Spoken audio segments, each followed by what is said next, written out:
గతంలో ఏపీ ఓ గంజాయి హబ్ గా ఉండేదని హోంమంత్రి వంగలపూడి అనిత అన్నారు. ఇతర రాష్ట్రాల్లో ఎక్కడ గంజాయి దొరికినా దాని మూలాలు ఏపీలో ఉన్నాయని చెప్పేవారని గుర్తు చేశారు.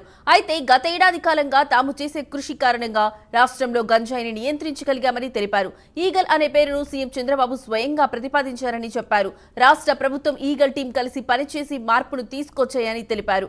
అరకు అంటే కాఫీ గుర్తొచ్చే విధంగా మార్చేశామని హోంమంత్రి అనిత చెప్పారు. డ్రగ్స్ దొరికినాయి అంటే పక్క రాష్ట్రాల్లో ఉన్న డీజీపీలు కూడా ప్రెస్ మీట్లు పెట్టి ఇదంతా కూడా హారిజన్ ఆంధ్రప్రదేశ్ నుంచే వస్తుంది, గాంజా అంటే ఆంధ్రప్రదేశ్ ఉత్తరాంధ్ర నుంచి ఎక్కువగా వస్తుంది అని చెప్పుకునే పరిస్థితి నుంచి ఈరోజు ఏదైతే ఏజెన్సీ ప్రాంతం అరకు పాడేరు అటువంటి ప్రాంతాలు గంజా హబ్గా మారాయి అనుకున్న పరిస్థితి నుంచి ఈరోజు తిరిగి కాఫీ బ్రాండ్గా ఈరోజు తీర్చిదిద్దగలిగే పరిస్థితి తీసుకొచ్చామంటే ఈరోజు అరకు అంటే ఒక కాఫీ గుర్తొచ్చే విధంగా తయారు చేసుకున్నామంటే ఈరోజు శక్తి వంచన లేకుండా ఈగల్ టీం అదేవిధంగా డిపార్ట్మెంట్ ఈరోజు గవర్నమెంట్ కలిసి పనిచేసింది ఈరోజు. ఎందుకంటే చాలా గర్వంగా చెప్పగలం. ఈరోజు మీరు అబ్జర్వ్ చేసుకుంటే ఈరోజు అరకు అనేసరికి కాఫీ గుర్తొచ్చింది.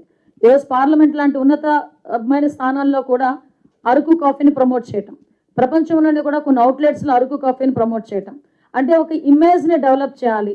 అరకు పాడేరు ఏజెన్సీ అనేసరికి గాంజా తోటలు పెంచుతారు అనుకున్న దృక్పథం నుంచి ఈరోజు కాఫీ తోటలు మంచి కాఫీ ఉంటుంది, మంచి అరోమా కలిగే కాఫీ మనకి లభిస్తుంది అన్న పొజిషన్కి ఈరోజు మేము తీసుకురాగలిగామంటే ఇది మేమైతే ఒక మంచి ప్రతిఫలం మాకు అందింది అని మేము చెప్పగలం. అదేవిధంగా